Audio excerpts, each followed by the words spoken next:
9,000! Oh yeah! Not Ringo.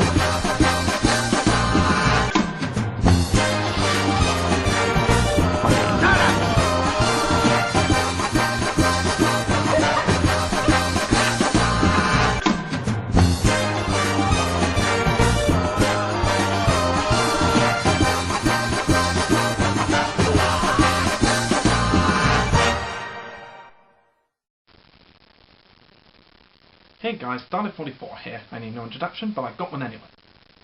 And as it's Valentine's Day, I thought we'd spend the day to take a look at one of my favourite Mickey and Minnie Mouse cartoons, who happen to be one of my favourite animated couples of all time. As I've mentioned before in my top 10 love stories list, Mickey and Minnie Mouse are one of my favourite love stories of all time. I loved them growing up and I still love them today. I just find them to be one of the most entertaining love stories I've ever seen in media.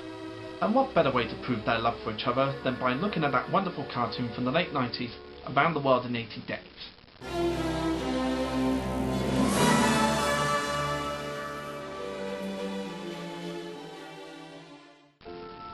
Around the World in 80 Days is an animated short originally featured in episode 6 of Mickey Mouse Works, and was later featured in the House of Mouse episode Mickey and Minnie's Big Vacation, which was how I was introduced to it.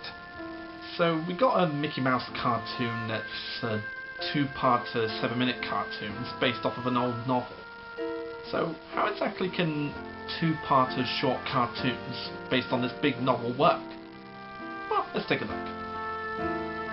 Based on Jules Verne's classic novel, in this adaptation Mickey Mouse must travel around the world in 80 days in order to retrieve an inheritance to save an orphanage that he runs. And along the way he comes across many different things in different countries, as well as meeting the love of his life, Princess Minnie Mouse. And that's basically the whole story. Oh yeah, and Scrooge McDuck's the villain in this too.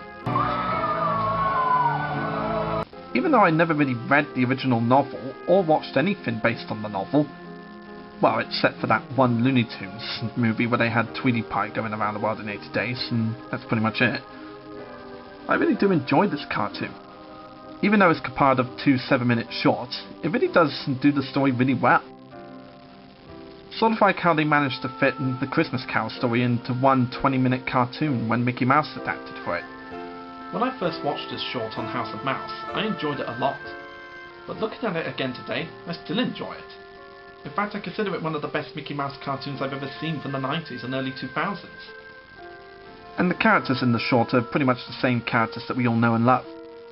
Mickey Mouse plays the lead role in it, who runs an orphanage that has shitloads of bills and he needs to get some money to, save the orphanage.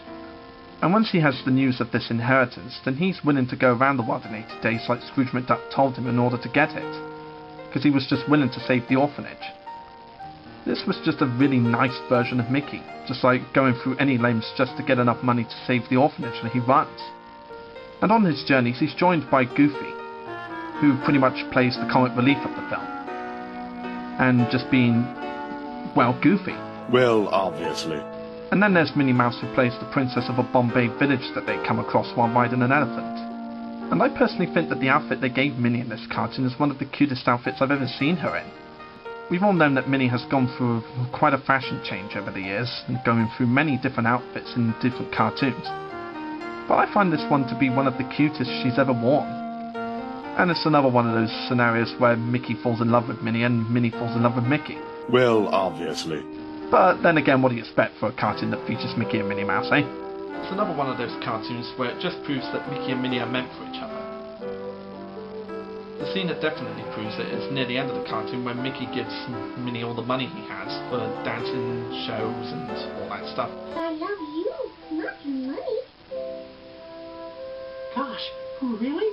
You bet. Oh, you guys are just swell. That was just another one of those sweet moments to me. And Scrooge McDuck returns to play the villain in this cartoon. The first time I watched this short on an episode of House of Mouse, I was really surprised to see Scrooge McDuck in it for a long time since DuckTales, and the fact that he was still voiced by Alan Young. And he really was the perfect villain for this cartoon. This cartoon was the first time I've ever seen Scrooge McDuck in a role besides DuckTales, and I really enjoyed him in this film. He's basically the same old cat that we knew him from DuckTales. Well, obviously. But in this cartoon, his greediness and love of money was pushed up to the same type of level that was when he was in A Christmas Carol. And I'm really glad that Alan Young returned to voice the character, because there's just no other actor I'd rather have as Scrooge McDuck. Alan Young just plays the part really well. Well, obviously. And we also have an unnamed pelican, who's one of the people in his office, and an unnamed goose, voiced by the late Tony J. We've got to have money. And just like in some of previous cartoons that appeared in Mickey Mouse Works and House of Mouse, such as The Nutcracker and Mickey's Mechanical House, to name a few, famous Monty Python and Fawlty Towers actor John Cleese comes in as the narrator for this short. You may remember how when I reviewed Mickey's Magical Christmas snowed in at the House of Mouse and how I loved John Cleese's narration in The Nutcracker. Well, in this cartoon he's not really around as much as he was in The Nutcracker. But I honestly don't mind that. I just find it such a pleasure to hear his voice in a cartoon. And like in The Nutcracker, he does get to break the fourth wall at least once. Over a century ago, before airplanes filled the air.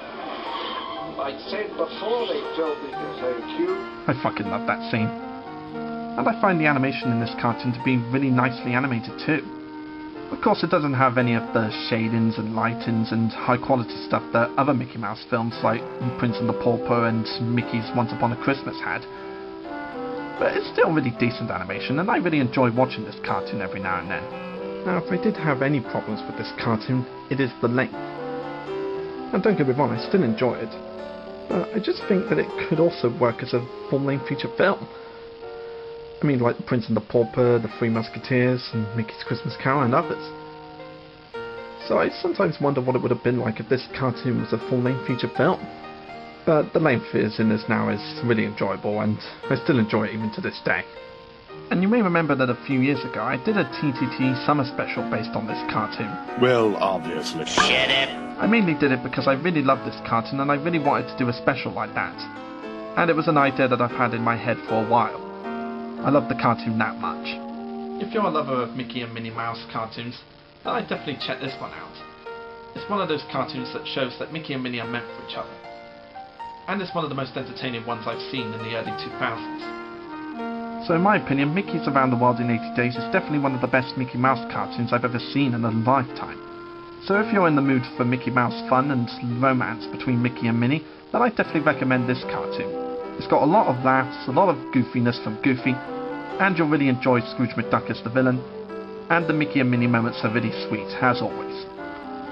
So I hope you all have a really good Valentine's Day, and until next time, this is Dalek44 saying cheerio.